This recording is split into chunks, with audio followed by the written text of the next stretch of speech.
all of this is irrelevant unless one sees that the world inside of them is far more important than the interaction with another. So Andy, we're getting into chapter 1, and it's appropriately titled for the first chapter, Start With Yourself. Can you tell me why you felt that was important as the place to start?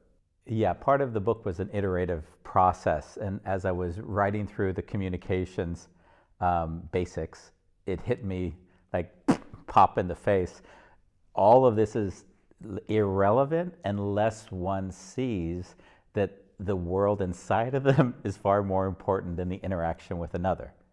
So it's funny because when one is communicating, they often will say, hey, if that person just was different, then it would be easier to communicate or connect. And I realized that I needed to address it straight and upfront, which was, how do I get a person to reflect that the relationship inside of themselves was actually the prerequisite before even thinking about how you interact with another. Okay. Yeah. And I guess if you don't start with yourself and understand where you're coming from, then it's easy to want to make changes to the world based on your own biases and your own preconceived notions, which after the fact you may decide maybe wasn't the best idea for anybody, right? Yeah, of course, because if you have a bias and then that's, say, the lens you look through the relationship, then that bias will define what is or isn't possible for you. So you have to be aware of the bias before you begin the interaction. Otherwise, it was the Carl Jung quote, until you make the unconscious conscious, it will define your life and you'll call it fate. And so a lot of it is, a lot of that early part, it may be a bit heavy for some, but it was necessary to say, hey, it would be great to start to jump into your relationships with others, but I would love it if you first checked in with how is the relationship within yourself. And for some, that isn't some wouldn't think to themselves, what do you mean relationship with self? I have a relationship with others. What do you mean relationship within myself? So that was, a critical point to start at. Okay, so for you, getting through to understanding who you are and everything you can about yourself helps you going forward with building good connections because you can know yourself enough to get it out of the way. Yes, because if you bring your baggage into the relationship, then you have to work through that and then you can get to the other person's baggage. So you kind of have to get your own baggage like put into the corner so that you can then begin to deal with the relationship with another person. And I'll look at relationship, I overly simplify. You're a scientist. I know if I overly simplify, you'll see 20 ways in which it could be made more nuanced, but I'll always look at it as a struggle within myself between the more emotional parts and the rational. So there'll be an outcome, a determined mind. I want to get somewhere. I want this person to do this thing. And then there'll be the sadness or the helplessness. And those two battles are the things that I sort of am more aware of in myself as they're occurring.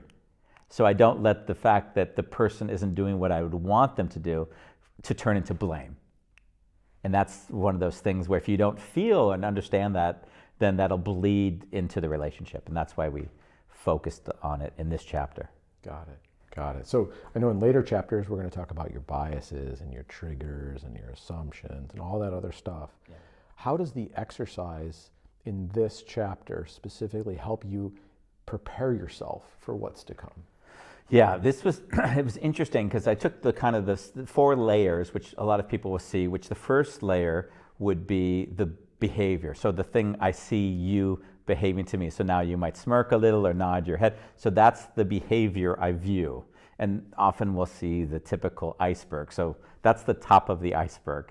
And then the layers underneath the iceberg would be the things like the feeling that created that behavior. But underneath that feeling is the thought that generated that feeling. And underneath the thought is basically the big kahuna, which is the belief system. And this is one of those kind of heavy topics where with our beliefs, we attract like a magnet certain thoughts to ourselves. And people don't even realize it, of course. They think, oh, I'm a free thinker. But to a large degree, if we say, that's my belief, I can tell you the 10 thoughts you'll have, and you'll think, oh, how does this person know that these are the kind of thoughts I'd be having? because the belief is just the magnet. It pulls all those thoughts. So the exercise was endeavoring to walk people through those 4 layers. And it was a lot to ask of someone in the first chapter, but I still wanted to. And we discussed a little bit earlier, and I thought, let's like bring a real life example of how it was for me into it, so at least it can make more sense. And so for me, like I addressed in the first chapter, the big pain point in my life was my relationship with Dad.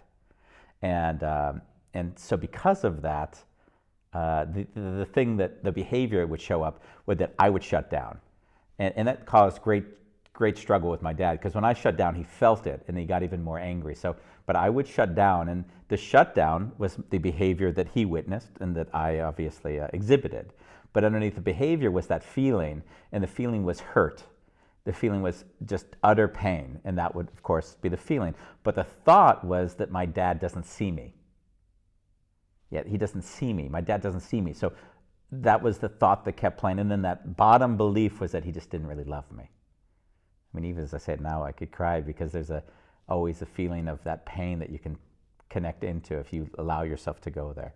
So those were those 4 layers with him. And then the humor is, if I worked myself back up, in the later years, we were very close, to the point where I consider him like one of my best friends. So the thing that changed is he doesn't love me turned into he loves me.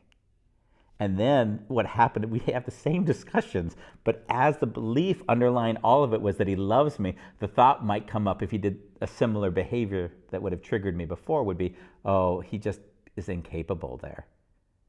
Usually he'd talk poorly about my mom, and that would trigger the hell out of me. And now it's like, oh, he's just incapable. So the feeling was love for him, and then the reaction would have been far more compassionate. He would have seen the love in my eyes, which, strangely, the same conversation, exactly the same, but with the belief that he doesn't love me and he loves me, changed everything. And that was why it was, for me, important to bring this forward in the first chapter. And it sounds like, I know what's happening in the later chapters, but it sounds like if you've done a good job in this chapter, in this part, then you can bring that into the future chapter assignments, and it can really help make a difference as you go through the process and as you follow along. Yes, very much so. Great. Well, thanks. Thank you.